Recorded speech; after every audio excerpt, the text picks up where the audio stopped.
Tip number 5 from Matheny Muscle House for making 2025 your healthiest year yet. You guessed it, hire a trainer. That's why we're both here. So this is actually going to segue into our trainer chat today. We're going to talk a little bit about why hiring a trainer can be good for you and maybe some things beyond that. So I'm going to let Jake kind of take it from here. We're going to talk about our topic today and kind of discuss what's helped our clients and what we've seen be successful here at Matheny Muscle. So obviously being grateful to be trainers that have seen successful transformations and clients find consistency. We've seen what works and we've seen what doesn't work, for sure. I would say a lot of things that we can bounce off of our clients is what's going to breed success. We're going to find some kind of rhythm, but we've seen something that doesn't work, and that's when like the only thing you're worried about is, hey, I paid money to be here, so I'm going to show up, just because there's a financial accountability aspect to the whole thing. I've seen clients that do that, I've had people that do that, and that's fine. If that's going to keep you showing up, let it keep you showing up. But I kind of want to elaborate on how you can even further your progress and what you get out of your training sessions when you do hire a trainer, outside of just, okay, sunk cost fallacy. I spent my money on this, so I have to show up.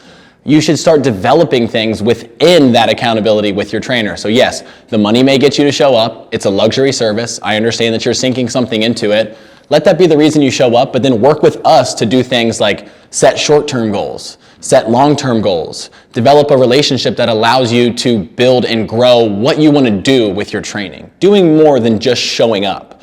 So yes, sure, the money gets you in the door, it starts things, gets you here, but maybe we can elaborate on what else we can start doing within your training sessions, within the relationship that you build that will keep you consistent and coming back. Yeah, I definitely realize I have a control problem. All right. That's why I'm a good business owner and trainer.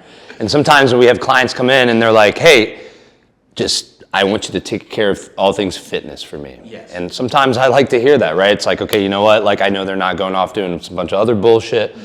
But sometimes what I've learned now is what that actually means is I don't want much accountability. I just want you to think for this all for me. And that's okay. And that, people can have short-term success there, I guess, and maybe get you going. But for most people, these long-term goals, that's not going to hold. That's not it, right? So, what you're saying, Jake, is like developing some type of like accountability for yourself, right?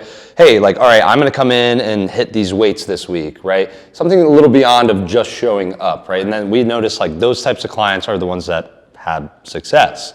So, it's great to be like, all right, I have a trainer, I'm paying him X amount a month. Like, it's a luxury service. We understand that. Like, it costs a lot to train with us and we're providing a lot of value, but the value goes beyond of just showing up, right? You have to like take accountability. That's why we're taking notes. We're writing down our weights for our clients and these types of things. So it's not just that. Right. And what I've seen success in outside of that is find a niche, find something within. Don't just come in here and think you're going to move weights. We're always in the aspect of we think, you do. We make the programming, the blueprint that sets you up for success. But how can you find something that you're super interested in within what we're doing to further your motivation, keep you more consistent, and then build sustainability? Do you like powerlifting? Do you like bodybuilding? Do we want to work on Olympic weightlifting? We're well versed in all of those things and can provide all of those things for our clients. Find something that you're interested in. Don't just think, I'm going to show up to the muscle house and move this iron around. Find something more specific within that allows us and challenges us as a trainer to get more sport specific into the type of training that you like. You get more interested in it. We get to train a little bit harder and it's more specific. That way you can work towards a more specific goal. I have a snatch goal that I have a clean and press goal that I have. I want to work on this part of my body. Like, start finding more specific things within the training that we do. It makes us better trainers, keeps you more motivated. Yeah, and this falls back to our methodology here at Matheny Muscle, where we understand that a lot of people come to us for aesthetics and changing what their body wants to look like, but fixating on that and understanding that your body's always going to change and that's kind of a fleeting thing. And sure, like, we all want it. We all have egos. We all have things and physical things we want to acquire, of course, but long-term success and understanding that, hey, I have to be a fit person for my entire life.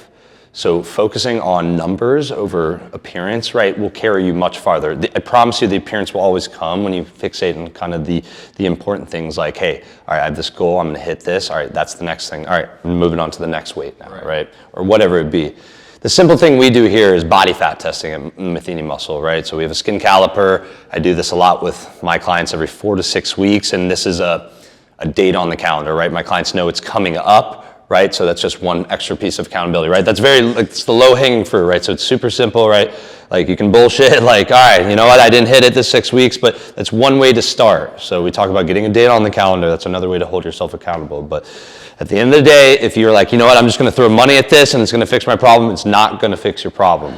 Can't buy your way out of everything. Thank you for tuning in to our next trainer chat. This is talking about accountability and hiring a trainer and why it can be good for you.